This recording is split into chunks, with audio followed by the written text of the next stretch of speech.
me, your certified life and wellness coach. And today I have a special guest. Donna Ferris is on the show to help us learn some tips and tricks to deal with change. Anyone have any change lately? And grief, but two things that come up in our life a lot. So I'm thrilled to have her on the show. She, not only is she a speaker on navigating grief and change, she's also the author of the We Got to Stop Meeting Like This. She works in corporate America. She teaches yoga. She leads retreats and workshops. She writes for publications such as the Elephant Journal and Pittsburgh Post Gazette. She's got a lot going on. And she lives in Westchester, Pennsylvania and Duck, North Carolina. So I'm excited for you all to get to meet her, to learn these tips and tools, because that's what we're all about, learning how to navigate the things that happen in our life so that we can live a life that we love. Let's go, warriors. And thank you for coming on the show today, Donna. And welcome to the show, Donna. Thank you so much for joining us. Oh, thank you so much, Susie. It's an honor to be here. I'm so glad. Well, I really wanted to have you on the show. I have never done a podcast specifically relating to grief. I have done a lot on change and sort of the change cycle in our life, but never one that deals specifically with grief. And what I love about you is that you bring both of them, sort of the change and the loss. And so I would love to hear a little about, sort of how you got to this place to help people with grief and change and loss. Yeah, thank you. I got here, I think like a lot of us do, because I had gone through some losses, and probably the first one I went through was when my dad died when I was 25. We were incredibly close, and it was really, really difficult, but I didn't really deal with it. And I think within a year, maybe, I met my husband. And I think I would have not been, I probably wouldn't have latched on to him if it hadn't been for that. So I used to say, and I know you were married before, I used to say that was a great thing because, my dad died and I was ready to settle down. But I think I was making choices in grief. And looking back, I probably, didn't make the best choice for me and for my husband at the time. So then, fast forward a lot later, 23 years later, exactly, I get betrayed by that husband and I go through a divorce and quickly meet a man who was lovely, great man. I'm so glad I met him. And then my mother dies, and then that man dies less than 3 months later. So within a 3-year period, I went through quite a few pretty difficult losses, the loss of my marriage, the loss of my mother, and then the loss of this man that had healed me in a lot of ways. And because they had happened so many times, I couldn't muscle through anymore. I couldn't deny them. I think a lot of times with grief, we try to deny it. We try to pretend everything's okay. We distract ourselves. We numb ourselves. We just never really want to face it. And because I was going through yoga teacher training and then yoga therapy training during the same period, there was a lot of tools that I tried to resist as well. But by the third one, by the third major loss, you're like, okay, damn it, I'll journal. Right. Exactly. I actually have to internalize some of this stuff. Yeah. And I do think those tools were certainly seeping in, and they were helping me see, gratefulness and joy and a little bit of joy here and there as I was going through this. But I think it was just this year I couldn't resist anymore. I had to kind of just let this I had to feel the pain. I think that's what we do, is you have to feel it to get through it. Feel it to heal it. Feel it to heal it. Yeah. Well, and I really appreciate you bringing that up, because as that, you had grief and loss and change, like the end of a marriage. I have a lot of listeners that maybe they haven't lost a parent yet or haven't lost a loved one yet, but they are in a season of loss in terms of maybe their kid is going off to college. And so it's a bit of a change of, loss of identity. I'm no longer needed every day in the running, of my child's life, and I am not the main person there, or a loss of a marriage, which we both went through, or a loss of a job, and that these can be things that, that if we don't feel it, we don't heal it. That's right. Yeah. and they derail us no matter what. I think that, and sometimes people get stuck there. And no judgment about that. I mean, I think there's a depression and anxiety, and just, I mean, I think a lot of people are feeling it through COVID, especially. I'm running into a lot of it around me now, in that people went through this period, and even as we're starting to, I would say, let up a little bit, hopefully, it's almost, some people are actually worse, I think, because it's sometimes when you're going through the difficult times, you're just trying to survive, and Yeah. then it's the post that gets you in a lot of Yes. times for people.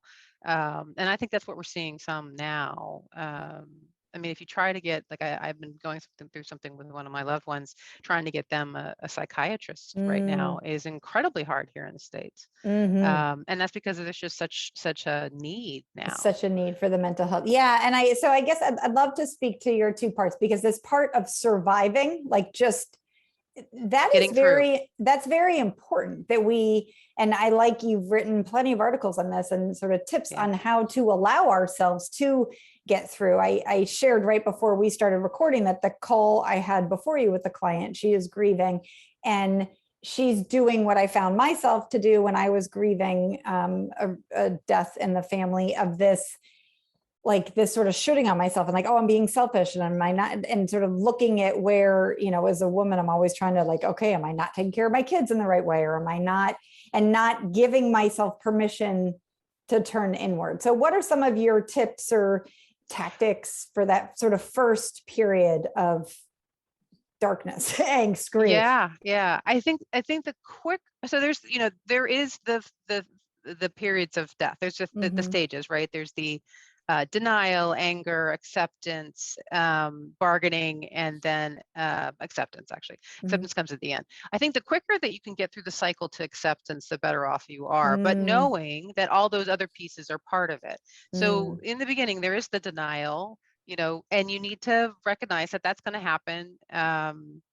It happens a lot, in my situation, my second death, we had to decide that to let him go. And so there's a incredible shortened, but real denial and then acceptance period that you have to get to when you have to do that.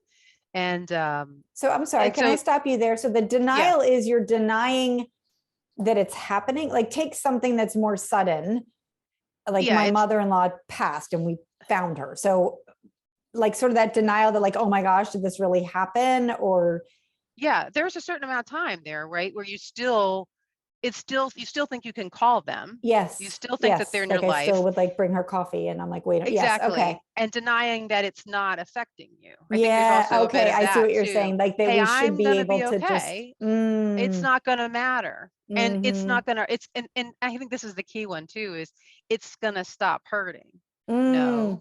Yeah. Actually, that's not true. I think that it will hurt in a different way. I think one of I saw one that I thought was a good one, is it's something along the lines of, you carry the grief, it gets easier to carry, you get stronger at carrying it, but it's still there. So and I don't want people to think that that's necessarily horrible. I think that it changes you, and it makes the grief, actually, the turn here is that realizing that life is short, and that all the people in your life are so valuable and special and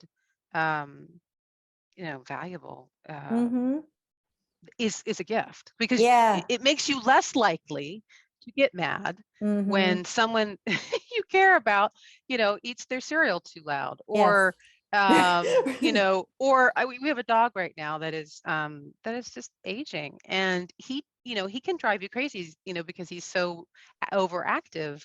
But boy, I look at him and I go, I need to remember how much I'm going to miss this. So I think, and that's not every time, right? But that is important to remember, that this is part of life, and this is the learning part of life, and it does enrich us if you can get there, if you can move through the phases and get to the acceptance part. And a lot of that, to maybe your client, a lot of that is, the big part of it is taking care of ourselves, which is eliminating the shoulds and saying to people when they ask too much of you because you've always been the overfunctioner, which Yeah. is my life, saying to them, I can't do that. Mm-hmm. And recognize your body saying to you when it does, like, when I start to feel like I'm going to hyperventilate, that means that I probably shouldn't take on that in the midst of Yeah. all of this. Mm-hmm. So those are, the self-care piece is huge, Mm-hmm. and it's healthy self-care, right? So it's the healthy list of self-care, not the Mm-hmm. wine, not the peanut M&Ms, and don't beat yourself up if you do it, but just Right. recognize how you feel afterwards and say, okay, that's not really helping me. That's making whatever I'm feeling worse or extending it. I really liked where Um, you said that, like, try to refrain from doing something destructive like that, whether it's like we both are sort of talking about alcohol, it can sort of numb us in the moment, but overall it's a depressant and destructive. Or, the peanut M&Ms might taste great one night, but if you do them every night, it's sort of this like short-term so different ease. Let's have the peanut M&Ms, or let's have the wine with the long-term angst and problem, hard of, right? oh, well, now I've gained 25 pounds, or now I, have an alcohol addiction, or whatever it is. Right, So looking right. at that awareness of what we're doing, to see that, our brain loves laying habit loops. And so to make sure that what we're starting is not it's a habit that we want to continue. Maybe I know that when my mother-in-law died, I had read Martha Beck suggested with grief, writing 10 things I'm grateful for. And so I chose a habit that I was like, okay, let's look at something I want to build, versus a habit. It would have been very easy for me to start eating peanut M&Ms. So Yeah, which it's there's like, because they're so great. right. Well, and there's a ritual there, right? So I think Mm-hmm. that's a great thing to do for grief, is set up a ritual. Okay. If you can do it around honoring the person, Mm-hmm. and then maybe just say you're going to do it for a month, and it can Mm. change every month. Oh, okay. So, I like that. so then you don't have to stick with it forever. Like my Mm-hmm. thing was posting inspirational pictures or quotes every day, and now I've been Mm. doing it for 4 years or 5 years now almost. But I think that was really helpful for me, because it made me search out that quote Mm-hmm. and that thing. It made me connect with people. It helped me get up, which was some Mm-hmm. days was Yes. important.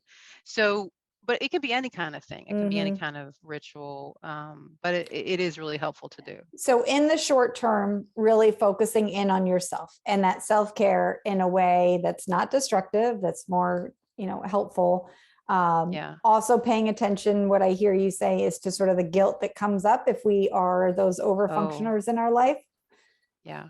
And the Yeah. guilt that you're going to have around the death. Okay, so there's two things I wanted to hit there. There's that piece, and there's also don't let me forget, it's the drama seeker that we have Okay. in ourselves. Okay, so the first thing is the guilt around death. And Mhm. so one thing really good to remember is that we all kind of feel bad that we didn't do enough. Mm, We didn't spend enough time. We got mad at them, because they were frustrating mm, at times, all of those things. And I think it's mm, really important to remember that the person loved you, you loved them, they know that you love them, and they would mm, never want you to feel bad. mm, And because I've done some work with psychics and energy and things like that, I mean, I've connected with people that I've lost, mm, and they don't think about what we're doing anymore. They don't care mm. about this life, the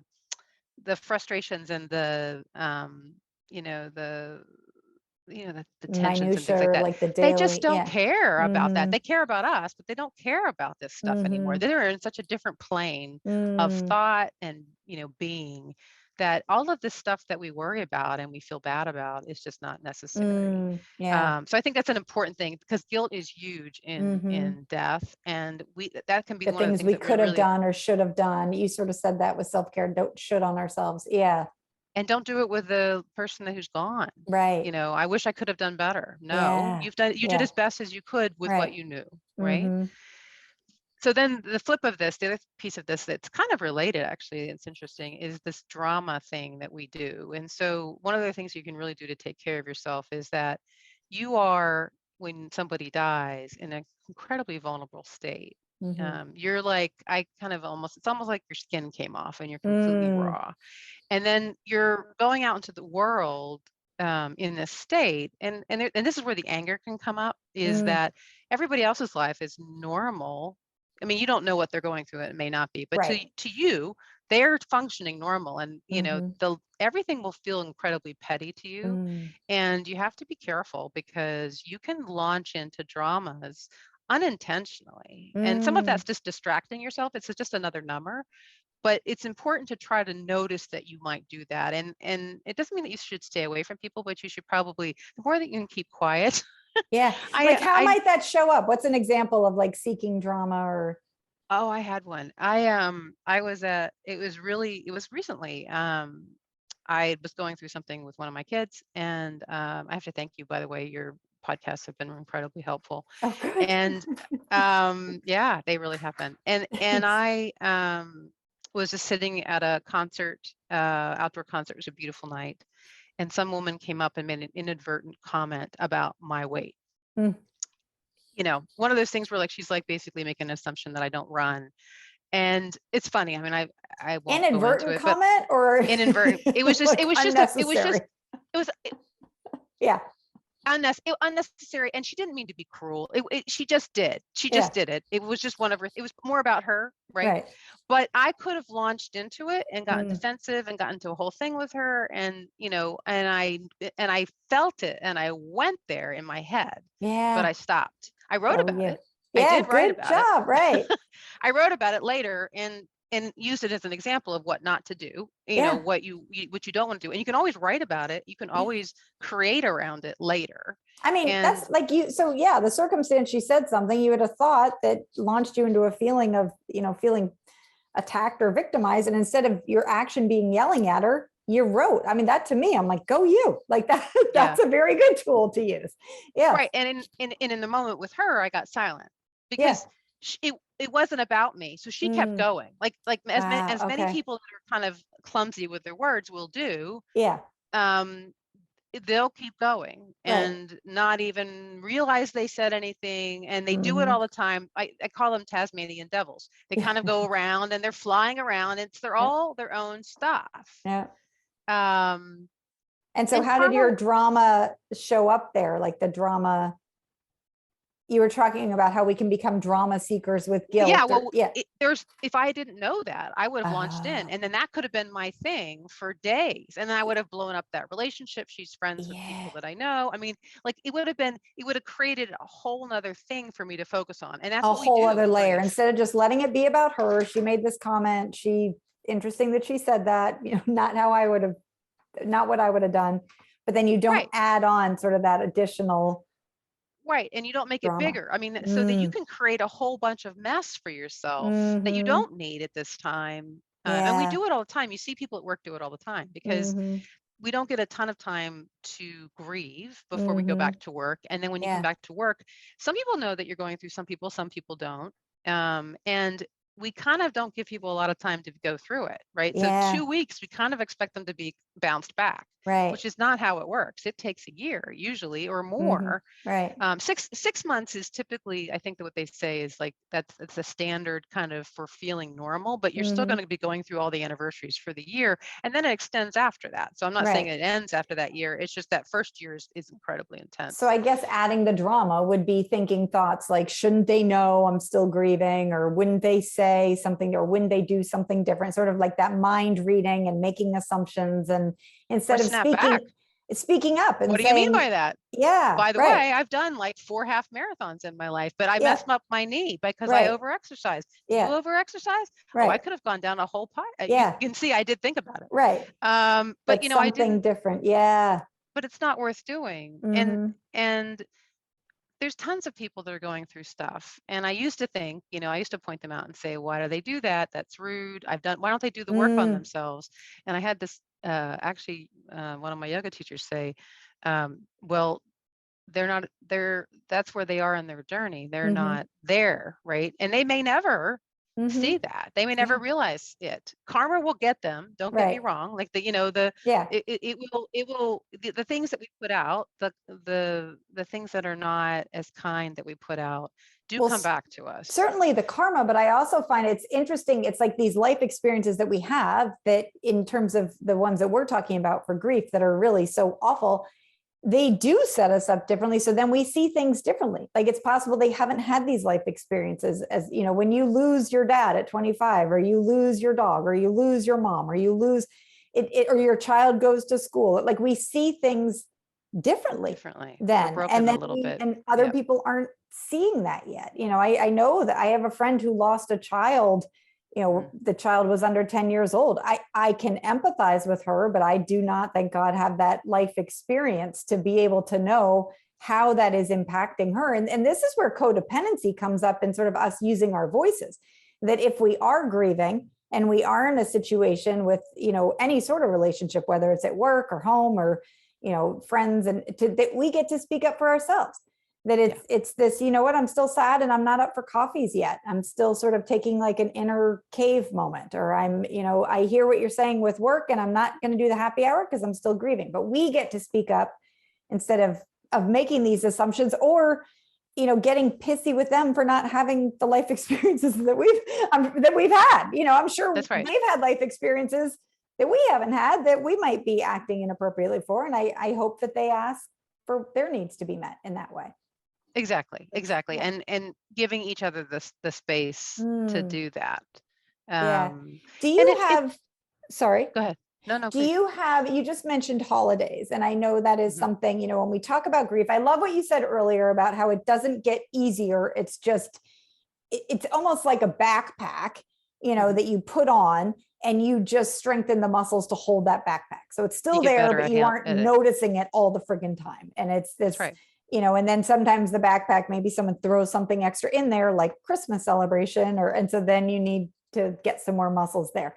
So I really like that idea, because I do find that some sort of grief drama comes up with this thought that, like, we should be further along, or we shouldn't still be feeling this. And it's just this, it's going to be there. This person was instrumental in your life. You're going to be feeling it. And that's part of, you know, the both and of life, the beauty. It's wonderful that you had this love, and it's miserable because now you have to grieve it. But around holidays, and the hole's still there. The hole's still there. So you're not, so you can't, you had grooves with them for a long period of time, and now you have to do without that. And so, you know, we do find other things and other people, but they never really replace the other one. So I think that's important for us to remember and be okay with. I think that's the hardest part, right? Is to think that they're never going to come back. And for me, you know, I still have connections with them through energy and spirits, and I believe that they're still out there and, you know, connected with me, but it's different. You know, I can't live for that. Right. You know, I have to live in the world that I'm in. You can't go share a sandwich. Right. No, you can't go share, you know, but I still feel their presence. So that's what you know, gives me comfort, but I continue to move on with my life. So I think I think that's important. And I think we're coming to holidays, and holidays, I think what helps to get through holidays, and it takes time, is to remember the good memories with them and not the bad ones. I think especially as we get, you know, go with sick, we will have trauma around that time frame typically, and it's important to work through that trauma. So there's a lot, you can work with a therapist, you can work with an EFT specialist, EMDR. There's a lot of different ways of working through the trauma, so that you basically knock the energy that's stuck in your body around the trauma out.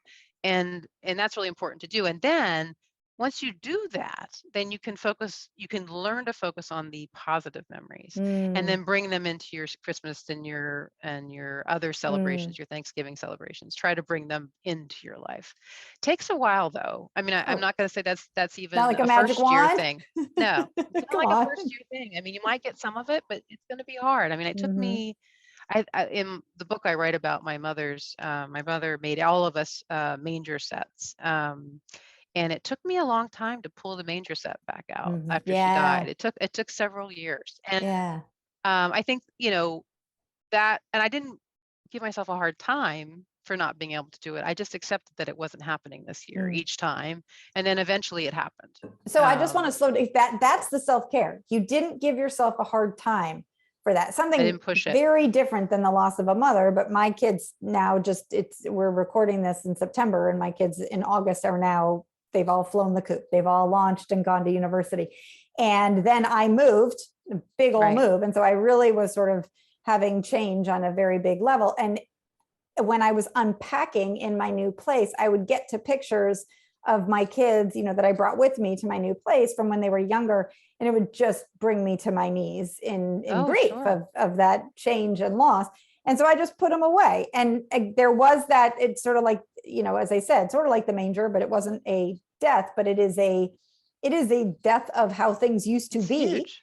And so I just was I'm like, okay, you aren't able to have that picture of Jay sitting there right now. Like, that's okay. And I noticed, so it's been a couple months, I noticed that the other day I took that picture out and I just felt like the spark of joy that picture reminds. So I'm like, okay, this is, it's just, again, to your point of being kind to ourselves and that self-compassion and letting ourselves, be on our own path at whatever, just because Donna did it, brought the mangers out after 4 years doesn't mean that if you spend 5 years for you, you're doing it wrong. Or Susie taking the, it's like listening to yourself. That part is very helpful. Yeah, I'm doing it what's right for me. And I think listening to your body a lot in this is really helpful, because our brain will, not trick us, but will lead us places that we think we should be. And our bodies will tell us it's not really time yet. This happened to me recently. Somebody asked me to co-chair a group that I really care about. And I have too much on my plate and my body started to hyperventilate. Oh, which I don't do. That's so And I telling. could tell. Yeah. And I was just like, okay, well, that is not a good idea, but my mind was like, hey, that'd be a great idea. Look at all you could do. And it would be great. And immediately even thinking about it now, I can feel the breath kind of going, that's not really a good idea. And I think that's really important. Important. We are so far, most of the time, many times of the day, far away from what our body is thinking, because we're so much in our head, and it's just how we are. But it's really important to notice the body and what it's telling us. Well, and so what I like about, your approach and what you're talking about is similar to what I sort of bring up with life coaching in general, is that like, we're going to be constantly evolving. We never get to this place in life where we're like, got it figured out, clear sailing from here. And we never get to this place in grief where we're like, I'm good, glad that person's gone, like it's just a constant, it's there. So there isn't this rush. So that for you, when you're offered this new opportunity, it's like, yeah, not right now. I'm going to listen into my body. This isn't the right thing for me right now. So it's just sort of slowing down. For me, I notice my body, when I feel that urgency, like, oh, I need to do it now, or I need to put the picture out now, or I need to put the major, and sort of overriding my body system with, I don't know what that is, conditioning that I don't know what's best for me, or there's a right way of doing things. It's the shoulds. It's the being the good like girl, I should be I think, further along. Yeah, I should be further along. I should be able to. Wouldn't it be great? I think the first days of grief are like, I just want to get this over with. Yes. Right. I think, it feels right. so I just want this to miserable. be over with. I want this pain to be over with. And that's just not really the best way for us. I think we have to go through the pain. And I think that's a normal thing. I think it's normal for us to want it to be over. But I think if we look at it as a way to take care of ourselves and a way to grow, although not at day one, we're just gonna breathe and hopefully continue breathing. But I think over time, if we can think of it, this is going to be another opportunity to grow, which is what the Buddhists say, and it's the master class. It's not easy to do. Right. And that's everything again. It's that, like, I just want this to be over with. Like, we want this to be over with grief, and maybe we want it to be over with any, like, wherever we're growing, wherever we're evolving. It's this, we know the way to get over it is to go through it. Like, I love, you mentioned running, and I love running, and I've been running for years, as it sounds like you have too. And I know that just this morning when I left for running, like the first, half mile does not feel good. And it's not judging myself. It's not thinking something's gone wrong. It's not thinking, you've been running for something, this shouldn't be happening. It's like, no, this is what happens. So sort of that, like, grief, it's like, no, this is what happens, or change, you move to a new apartment, or you leave a marriage, and you have the brain has a motivational triad. It likes to conserve energy, and so part of that is looking for that ease, the oldest part of our brain, and in order to change, we can't always have ease. Well, it also is over functioning for difficulty, right? So it's always trying to protect us. The brain is trying to say you are, we're alive because we have evolved as a species, and as your line of ancestors has evolved to the point and that where you are today, and largely because you were fearful and stayed away from the bear and stayed away from the tidal wave that was coming. And but we don't need that all the time. So I think that's one of the things to notice, is that, hey, we all feel this. We all, it's instinctive, and we can say to ourselves, hey, I don't need this right now. And thanks very much for trying to take care of me, but I don't need it right now. I think, I don't know if you have dogs. I can't remember. I think I did. You did. I think my dog is one of my greatest teachers in a lot of ways. My dog is a tell. Dogs read energy, so they can tell you exactly when you're upset, because they'll come up onto your lap. But my dog also teaches me a lot about instinct, and I learned a lot to forgive myself for how I react. So when he sees another dog, he doesn't like dogs. He likes people, but he doesn't like dogs. They come in different ways. Sometimes dogs like dogs and don't like people, but he does not like other dogs. And when another dog comes up the street as we're walking, he will go to the side and look for something to distract himself. And because he knows he's got an instinct about that dog. And he'll try to make himself comfortable. And if he's not comfortable, then he'll start to bark. But otherwise, if he can make himself comfortable and get comfortable, then he will kind of go off to the side and distract himself until the dog goes the other way, and then he'll be fine and he'll keep walking. But he knows he can't stop himself. He doesn't say to himself, hey, you stupid. He's just a dog. He's not going to hurt you. She's not going to let that happen. He doesn't do that to himself. He just accepts that this is how this works. This is how the dog is coming. Work with things. Not judging. The dog is coming. If I go over here, I won't get into trouble, and I'll be fine. And I won't feel the need to bark and get upset. And then I'm going to be fine. And I just keep walking along. But he never, so I think I try to think of that myself. And it's okay. I think of it myself. Like, I'm like, hey, the trouble's coming. It makes me uncomfortable. I'm going to go over here and take care of myself and try to calm myself, so I'm not going to have a huge reaction. And if I do, I'm not going to say to myself, what a stupid person you are, or wrong person or bad person, because this is my instinct. Right. And I'm going to be nice to myself over it. And if I do falter, which will happen, we will. Like, no matter how evolved you think you might be, or how many books you read, and I have bookshelves of Pema Chodron and Dalai Lama and Marianne and Williamson and all of them. But it doesn't mean that you're not going to get poked, and you're not going to have those moments. I mean, the reason my website, my Instagram is Down Dog Diva, is I was like, I don't want to come out as always having all the answers, just because I think I have some wisdom to share, but I'm as fallible as anybody. Well, I think that gives a really unfair sort of like guidepost that like there, and that's what I was saying earlier, that you're never going to get to this place where it's like, you will be having experiences like you just had, where someone will say something triggering and you will move through, maybe it wasn't the best thought that you had, but instead of screaming at her, or you took the action of journaling, and maybe next time you speak up and say, you know what, I don't know what it would look like, sort of to stand and say, I don't need you commenting about my weight, or, whatever it is. It's just, I don't need that. Right. It's just looking at that as, like you were saying before with the boozum, like a growth opportunity. Like, here's an opportunity. We aren't beating ourselves up. Opportunity. And I'm thankful I'm not drinking, right? Because those are the situation, because that would have been the situation where I would have, been come out with the less kind thing. And I think that the thing about the less kind thing is it leaves you stuck in it again. It's just like the grief. You get stuck in it longer. Yes. So if we can just like let that, the people are uncomfortable. People are, they're clumsy with their words, like I said. So we can't go after every one of them.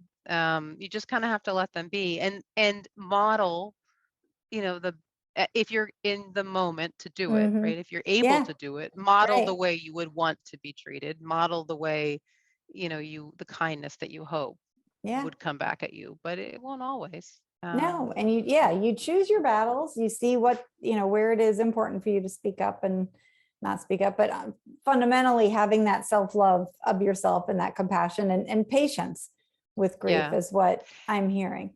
And one of the things I've learned from you too is that I used to always say that I would stand up for other people, especially my kids. And I think what I've learned too is that you have to give them the valuable experience to go through that themselves, right? And when I manage people and work with people at work too, same thing. Like I can do it all, I guess, or I try, right? But then I'm not giving anybody else the chance to learn. Right? How is that fair for them?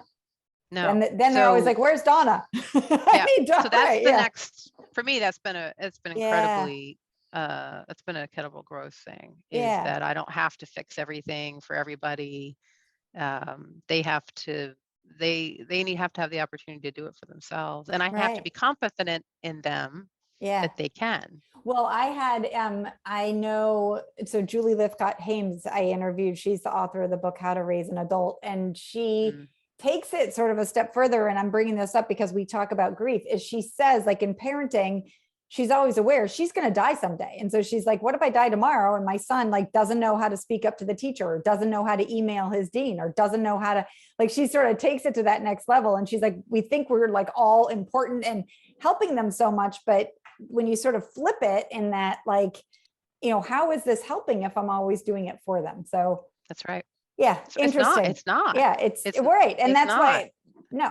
So I want to get back to grief a little because I love it. And grief is something comes up in parenting all the time because we're sort of going through different cycles and with the relationship of a mom or a dad, but most of my listeners are women, like a mom to her kids is, we are taught from age, really 0 to 10, we have to do everything for them. Like, humans are very helpless beings when they're first born. So we sort of start with that, taking care of everything. And then as they grow, we have to step back in order for them to fully grow into the fully actualized people they are.